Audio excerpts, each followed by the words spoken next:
By election ಬೆನ್ನಲ್ಲೇ ಪಂಚಮಸಾಲಿಯಲ್ಲಿ ಇದೀಗ ಬಿರುಕು ಮೂಡಿದೆ. ಪಂಚಮಸಾಲಿ ಹೋರಾಟದಲ್ಲಿ ಒಡಕು ಕಾಣಿಸಿಕೊಂಡಿದೆ. ಬೈ ಎಲೆಕ್ಷನ್ ಮುಗಿದಿದೆ, ರಿಸಲ್ಟ್ ಕೂಡ ಬಂದಿದೆ. ಬೈ ಎಲೆಕ್ಷನ್ ಬೆನ್ನಲ್ಲೇ ಪಂಚಮಸಾಲಿಯಲ್ಲಿ ಇದೀಗ ಬಿರುಕು ಮೂಡಿದೆ.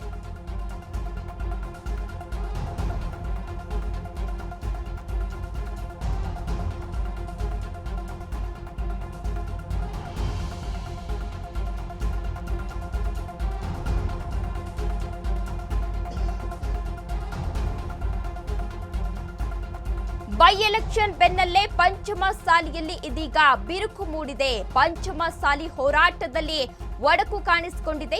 ಪಂಚಮಸಾಲಿ 2A ಮೀಸಲಾತಿಗಾಗಿ ಹೋರಾಟವನ್ನ ನಡೆಸಲಾಗ್ತಾ ಇದೆ. ಜಯ ಮೃತ್ಯುಂಜಯ ಸ್ವಾಮೀಜಿ ನೇತೃತ್ವದಲ್ಲಿ ಹೋರಾಟವನ್ನ ನಡೆಸಲಾಗ್ತಾ ಇದೆ.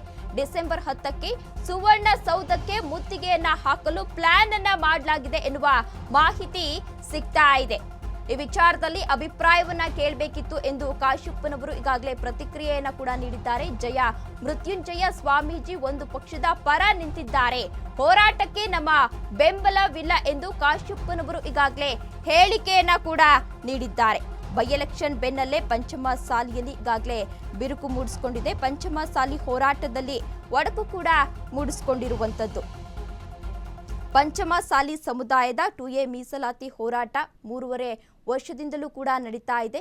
ಕೂಡಲ ಸಂಗಮ ಪೀಠದ ಜಗದ್ಗುರು ಬಸವಜಯ ಮೃತ್ಯುಂಜಯ ಸ್ವಾಮೀಜಿ ಅವರ ನೇತೃತ್ವದಲ್ಲಿ ಡಿಸೆಂಬರ್ 10ರಂದು ಹೋರಾಟವನ್ನ ಮಾಡಲಾಗ್ತಿದೆ. ಇನ್ನು ಬಿಜೆಪಿ ಸರ್ಕಾರವಿದ್ದಾಗ ಶಾಸಕ ಯತ್ನಾಳ್ ಸೇರಿದಂತೆ ಸಾಕಷ್ಟು ಶಾಸಕರು ಈ ಹೋರಾಟಕ್ಕೆ ಬೆಂಬಲವನ್ನ ಕೂಡ ನೀಡಿದ್ರು. ಬಳಿಕ ಕಾಂಗ್ರೆಸ್ ಸರ್ಕಾರ ಬಂದ ನಂತರ ಸಚಿವೆ ಲಕ್ಷ್ಮೀ ಹೆಬ್ಬಾಳ್ಕರ್, ಶಾಸಕರಾದ ವಿಜಯಾನಂದ್ ಕಾಶ್ಯಪ್ಪನವರು, ವಿನಯ್ ಕುಲಕರ್ಣಿ ಹೋರಾಟದಲ್ಲಿ ಭಾಗಿಯಾಗಿದ್ರು. ಆದರೆ ಇದೀಗ ಈ ಪಂಚಮಸಾಲಿ ಸಮುದಾಯದ 2A ಮೀಸಲಾತಿ ಹೋರಾಟದಲ್ಲಿ ಈಗ ಬಿರುಕು ಕಾಣಿಸಿಕೊಂಡಿದ್ದು, ಕೂಡಲ ಸಂಗಮದಲ್ಲಿ ಶಾಸಕ ವಿಜಯಾನಂದ ಕಾಶ್ಯಪ್ಪನವರು ಪ್ರತ್ಯೇಕ ಸಭೆಯನ್ನು ನಡೆಸಿದ್ದಾರೆ. ಸಭೆಯಲ್ಲಿ ಹಲವಾರು ಸಚಿವರು ಕೂಡ ಭಾಗಿಯಾಗಿದ್ರು. ಇನ್ನು ಡಿಸೆಂಬರ್ 10ರಂದು ಎಲ್ಲರೂ ಕೂಡ ಹೋರಾಟವನ್ನ ನಡೆಸಲಾಗ್ತಾ ಇದೆ. ಮೃತ್ಯುಂಜಯ ಸ್ವಾಮೀಜಿ ಏನಿದ್ದಾರೆ ಅವರ ನೇತೃತ್ವದಲ್ಲಿ ಡಿಸೆಂಬರ್ 10ರಂದು ಸಭೆಯ ಹೋರಾಟವನ್ನ ಈ ವಿಚಾರವಾಗಿ ಪಂಚಮಸಾಲಿ 2A ವಿಚಾರವಾಗಿ ಹೋರಾಟವನ್ನ ನಡೆಸಲಾಗುತ್ತೆ ಎನ್ನುವ ಮಾಹಿತಿ ಕೂಡ ಸಿಗ್ತಾ ಇದೆ.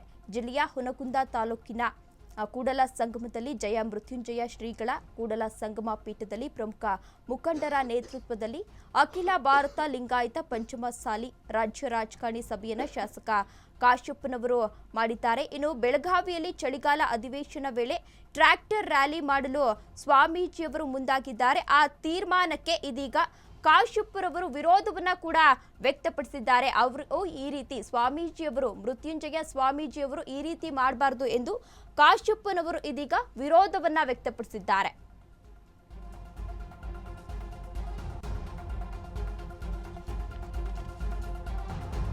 ಬೈ ಎಲೆಕ್ಷನ್ ಈಗಾಗಲೇ ಮುಗಿದಿದೆ. 3 ಕ್ಷೇತ್ರಗಳ ಉಪಚುನಾವಣೆ ಕೂಡ ಮುಗಿದಿದೆ. 3 ಕ್ಷೇತ್ರಗಳಲ್ಲೂ ಕೂಡ ಕಾಂಗ್ರೆಸ್ ಈಗಾಗಲೇ ಗೆಲುವನ್ನ ಸಾಧಿಸಿದೆ. ಚನ್ನಪಟ್ಟಣದಲ್ಲಿ CP ಯೋಗೇಶ್ವರ್ ಅವರು ಗೆಲುವನ್ನ ಸಾಧಿಸಿದ್ರೆ, ಶಿಗ್ಗಾವಿಯಲ್ಲಿ ಯಾಸಿರ್ ಖಾನ್ ಪಠಾಣ್ ರವರು ಇದೀಗ ಗೆಲುವನ್ನ ಸಾಧಿಸಿದ್ದಾರೆ. ಇನ್ನು ಸಂಡೂರಿನಲ್ಲಿ ಅನ್ನಪೂರ್ಣ ಅವರು ಕೂಡ ಗೆಲುವನ್ನ ಸಾಧಿಸಿದ್ದಾರೆ. ಇನ್ನು ಈಗಾಗಲೇ ಚಳಿಗಾಲದ ಅಧಿವೇಶನ ಕೂಡ ಶುರುವಾಗಿದ್ದು, ಡಿಸೆಂಬರ್ 10ರಂದು ಅಧಿವೇಶನ ವಿಕಾಸಸೌಧದಲ್ಲಿ ಅಧಿವೇಶನ ಕೂಡ ನಡೆಯಲಿದೆ. ಅವತ್ತು ಮೃತ್ಯುಂಜಯ ನೇತೃತ್ವದಲ್ಲಿ ಪಂಚಮಸಾಲಿ 2A ಮೀಸಲಾತಿಗೆ ಹೋರಾಟವನ್ನ ನಡೆಸಲಾಗುತ್ತೆ ಡಿಸೆಂಬರ್ 10ರಂದು ಎಂದು ಮೃತ್ಯುಂಜಯ ಸ್ವಾಮೀಜಿಯವರು ಈಗಾಗಲೇ ಪ್ರತಿಕ್ರಿಯೆಯನ್ನ ಕೂಡ ನೀಡಿದ್ರು. ಈ ವಿಚಾರವಾಗಿ ಇದೇ ವಿಚಾರಕ್ಕೆ ಸಂಬಂಧಪಟ್ಟಂತೆ ಕಾಶ್ಯಪ್ಪನವರು ವಿರೋಧವನ್ನ ಕೂಡ ವ್ಯಕ್ತಪಡಿಸಿದ್ದಾರೆ.